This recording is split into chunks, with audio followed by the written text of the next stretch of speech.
I'm Barbara Buchanan, and this is Tales from Wyrd, Scotland.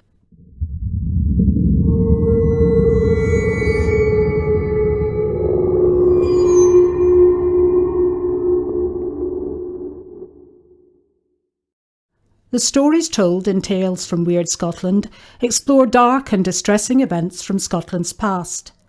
For this reason, the podcasts are not recommended for young people or any other listener who may find such content upsetting. This episode contains descriptions of torture and execution, which may not be suitable for all audiences. Scottish women. What images are conjured in your mind when you hear those words? Do you see a bonny Highland lassie striding out across heather-covered moorland, her red hair tugged by the breeze as she makes her way to meet her sweetheart? Or is it the unsmiling, apron-wearing urban matriarch who rules her family with a rod of iron and the sharpest of tongues? Perhaps best to beware on-screen stereotypes, or indeed any other rigid definition of what we Scottish women may or may not be.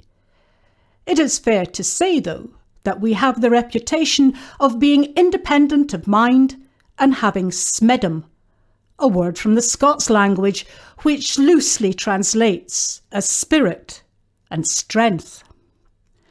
Today, for the most part, we can use these qualities, personal talents and abilities, and choose our own path in life. We may marry, or not.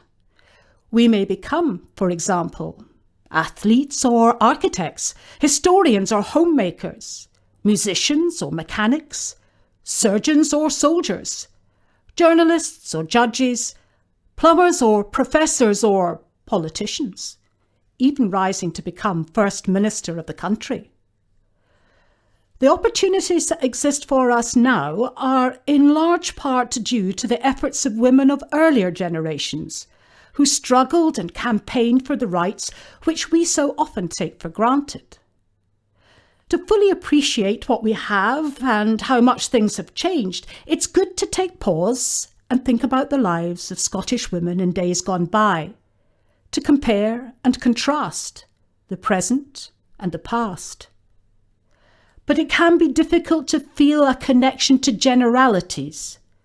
So, let's throw open the sash window of history and look through at the life of one woman in particular. Her name is Janet Douglas, and this is her story. Janet was born around the year 1498. Not for her the hard life of the crofter's wife, scratching a living from the unforgiving soil. Nor a life of servitude, her hands red raw and calloused from hard labour. For Janet was of noble birth, a daughter of the Clan Douglas, one of the most important families in Scotland. Janet was described as being of middle height, with an oval face and large eyes. She had a fair complexion and a noble bearing. She was chaste, modest, and had solid judgment.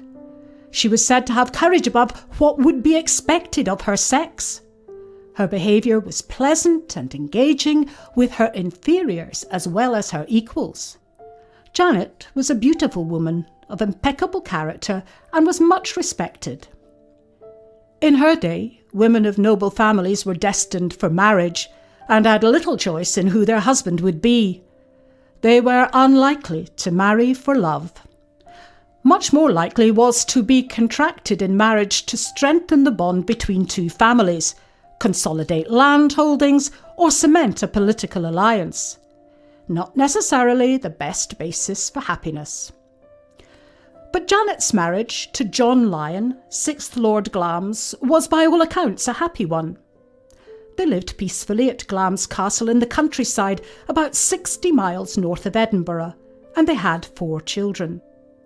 But their quiet domesticity was set against a backdrop of political turmoil, at the heart of which was her brother, Archibald Douglas, 6th Earl of Angus, a man of towering ambition. When King James IV of Scotland died at the Battle of Flodden in 1513, his son and heir, King James V, was just 17 months old. His mother, the Queen Dowager Margaret Tudor, was confirmed regent to rule until her son was of age. But as both a woman and the sister of King Henry VIII of England, Scotland's old enemy, there were those who soon wished to replace her. Archibald saw an opportunity to take power by marrying the Queen Dowager. But the young king was a Stuart. The marriage of a regent to a Douglas resulted in her being removed from the regency and replaced by the Duke of Albany, a Stuart, and third in line to the throne. Archibald again gained custody of the young king when he was 12 years old, and for 3 years kept him a virtual prisoner. Archibald now had what he wanted. He was the most important noble in Scotland, exercising the power of a king. Finally, in 1528, James escaped his clutches and took up the reins of government himself. Archibald was forced into exile in England, but James's hatred of both him and his family was deep-rooted and would never be forgotten. For Janet, this was to have serious consequences as the king sought revenge. Janet's husband died the same year. One of the first actions of the newly free king was to accuse her of murdering her husband by poisoning him. She was charged with this and treason against the king by supporting her brother. Both of these charges were completely unfounded and the proceedings against her dismissed. Janet was freed. To prove her innocence of treason, she would cut off all communications with her blood family. As with Margaret Tudor to Archibald Douglas, it was common for widows to remarry quite quickly, if for no other reason than to gain the protection of a husband. As a beautiful and eligible woman, Janet had many suitors, men of wealth and title. But she preferred a man of merit and chose a soldier, Archibald Campbell of Skipnish, marrying him 4 years after her first husband's death. Her life was again settled and happy. Tragically for Janet, she had become the object of the unwanted attentions of her first husband's close relative, William Lyon, who pursued her relentlessly even after her second marriage. When she rejected him in the most uncertain of terms, declaring she had been courteous to him as her husband's relative, but that she now hated him and would never comply with his wishes, William Lyon's obsessive love turned to obsessive hate. He had the ear of the king, who was only too ready to listen to William's assertions that Janet and her husband were plotting to poison him. High treason, punishable by death. Another opportunity to take revenge on the Clan Douglas had presented itself to the king. Janet, her husband, and 16-year-old son, John Lyon, now 7th Lord Glamis, were arrested and thrown into the dark dungeons of Edinburgh Castle. As the accusations were malicious and untrue, there was no evidence on which they could be convicted. So evidence was manufactured. Janet's kinsmen and servants were tortured, their bodies stretched on the rack until the pain became so unbearable they made false statements against her. John was made to watch the torture and may have been subjected to it himself. His spirit broken, he confessed to a crime he did not commit. The king now had the evidence of treason he needed, and their fate was sealed. Janet and her son and husband were condemned to death. Janet was sentenced to be burnt at the stake on Edinburgh's Castle Hill, a favourite location for the burning of murderers or those accused of witchcraft. A scaffold was erected and wood sent around it for the fire. On the 17th of July, 1537, Janet was brought from the dungeons. Having spent so long in the darkness, she was by now almost blind. She displayed the same dignity and courage when she faced death as she had throughout her life. She was lashed to the scaffold, and the fire was lit beneath her. Her son was forced to look on as his mother was consumed by the flames. Such executions were held in public, and a crowd had gathered to watch. Often these crowds would jeer or cheer as the flames leapt up. But not this time. The crowd was silent. There could not have been one amongst them who thought this was a righteous act. Had she known, it would have been a comfort to Janet that her son would be freed on account of his young age, although his lands were for a time confiscated by the king. Her husband was spared her fate, plunging to his death in a courageous attempt to escape from the castle by rope down its precipitous walls.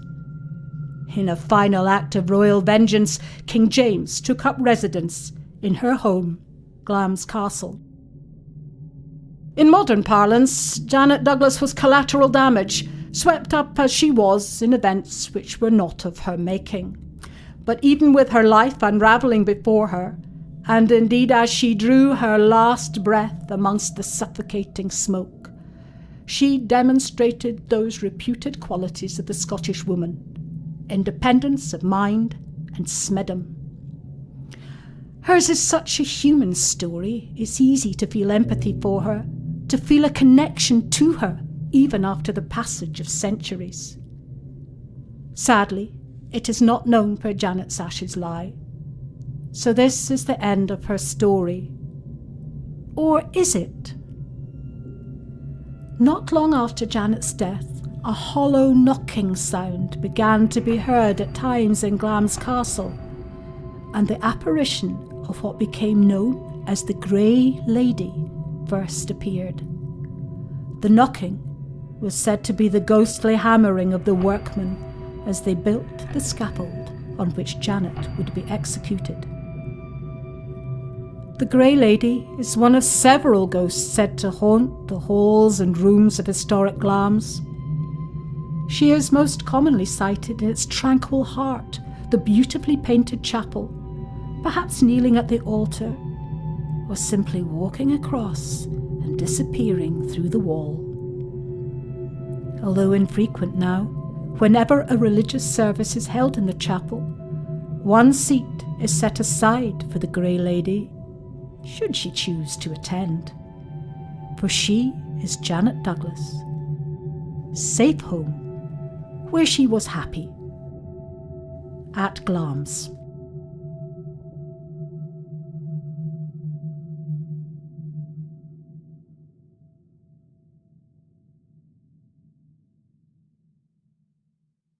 That was Barbara Buchanan.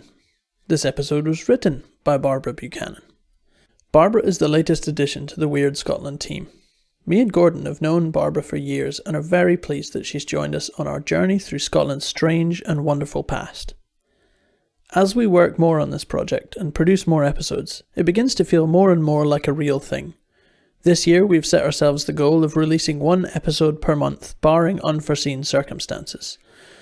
So, with that in mind, if you like what you're hearing, please feel free to recommend the show to like-minded weirdos, subscribe on the podcast platform of your choice, share episodes on social media, you can find us on Twitter as Tales from Wyrd Scotland Podcast, and also let us know what you think. It's always nice to hear from listeners.